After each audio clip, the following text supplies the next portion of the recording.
And now Democrats are also freaking out, according to this Politico article that just dropped this morning, about Joe Biden. And they're saying in this article, if you work for the campaign or you're a close friend of his, you don't want to go on TV and talk about this. You don't want to admit how bad Joe Biden is. And it talks about some of their concerns. Some of them are immigration, high inflation, Biden's age, how unpopular Kamala Harris is, and the presence of a third-party candidate like RFK Jr. So Politico writes, in part, nearly 5 months from the election, anxiety has morphed into palpable trepidation, according to more than a dozen party leaders and operatives. And the gap between what Democrats will say on TV or in print and what they'll text their friends has only grown as worries have surged about Biden's prospects. You don't want to be that guy who is on the record saying we're doomed or the campaign is bad or Biden's making mistakes. Nobody wants to be that guy, said a Democratic operative in close touch with the White House, granted anonymity to speak freely. But Biden's stubbornly poor polling and the stakes of the election are creating the freakout. And the freakout, according to when they explain more, is not only from Biden's friends, but it's from people who hold office. They're Democrats, office holders, and strategists. And they just look at the polls, like the Siena poll that came out last week, where it showed that in New York State, which is just about as deep blue a state as you can get, Joe Biden is only beating Donald Trump by 9 points. Donald Trump has made some real headway with black voters and Hispanic voters, and he outraised Joe Biden in the last month by $25 million. So, you know, they can put a brave face on, and they've got a couple of brave faces right there. But this campaign is taking on water. Name one smart thing that the campaign is doing. I challenge you. Name one smart thing they're doing. They're not, and that's why they're freaking out. It goes on to say in that Politico article that the former president going to the Bronx and going to all of these different events, targeting even going to the Libertarian Convention, is getting under Democrats' skins and D.C. Insiders under their skin. But they later on say in the piece that it's not compelling campaigning. Right. So they're not paying attention to the polls to see that black voters are changing their minds, Hispanic voters are young voters, which is shocking to me that there's been after Joe Biden has given him all the free stuff, usurping the court, still young voters are going for Donald Trump even more. So it's going to be interesting to see.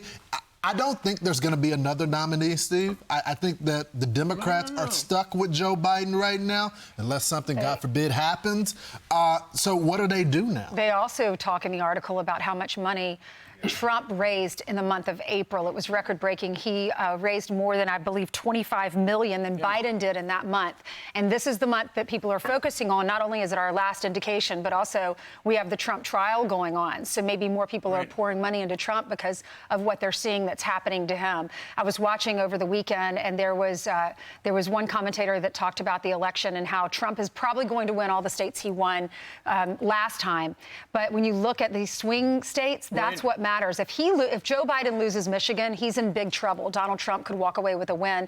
And you have all these people in Michigan that are voting uncontested, uncommitted, whatever they call it in that state.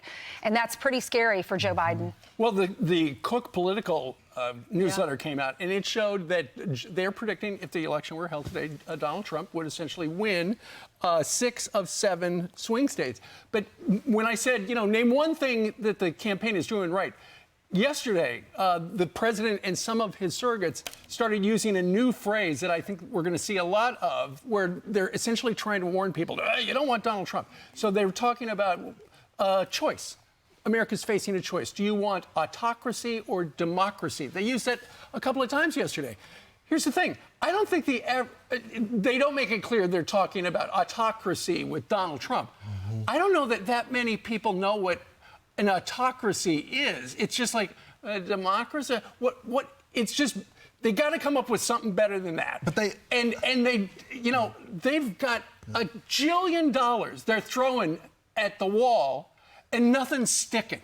But Steve, they also got to stop labeling people. Like, just go out and campaign and say what you're for, what you're going to do to make the life of Americans better. Instead, they've called people names that decided to attend the Bronx rally, people that want to give Donald Trump another shot. They've tried to scare Americans and say, listen, they're going to put you back in change. You're going to lose your right to vote. if you elect Donald Trump. Like, none of this happened during the first term.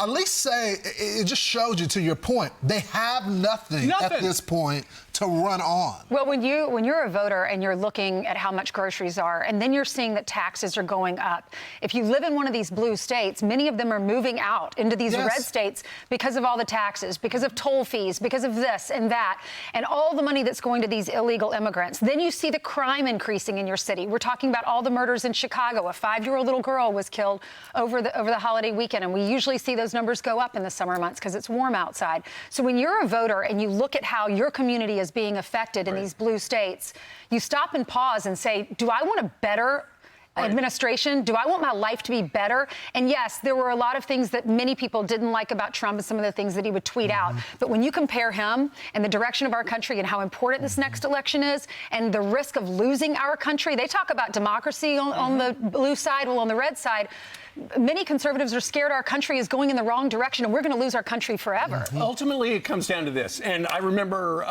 Ronald Reagan ran on this when he was doing the Morning in America campaign.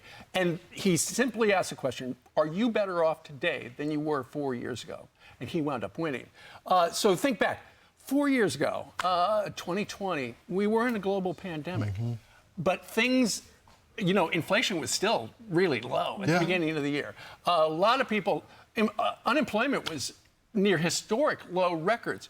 We didn't see this constant flow of migrants across the southern border. There seemed to be some sort of system, checks and balances before people were let in.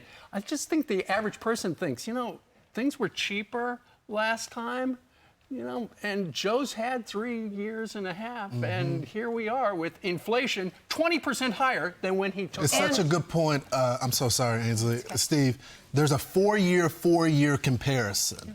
And the American people, and to your point, Ainsley, about the mean tweets, people are saying, did the mean tweets affect me personally? Because what I'm living with right now, I'll take the low taxes with the mean tweets. They can dislike that, but they want what's going to impact their life. Mean tweets are going to impact you on a day-to-day basis. And I think that's what they're going to vote on. It's funny because I thought that the issues were going to be border and all that, and those are big issues. We've seen that as a thing. But the closer we get to the election, it looks like everywhere I go, people are talking about the economy. And look at foreign relations. Look what's happening in other countries. Look what's happening in Israel and Ukraine and our fears about China and Taiwan.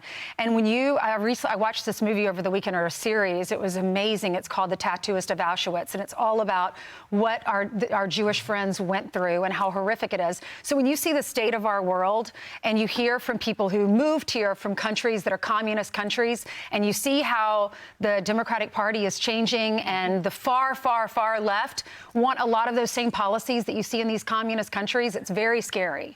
So ultimately, to wrap this up, once again, the big story, lead story right now in Politico is how behind the scenes Democrats are in full-blown freak-out mode because Joe Biden is blowing it. I'm Steve Ducey. I'm Brian Kilmeade. And I'm Ainsley Earhart. And click here to subscribe to the Fox News YouTube page to catch our hottest interviews and most compelling analysis.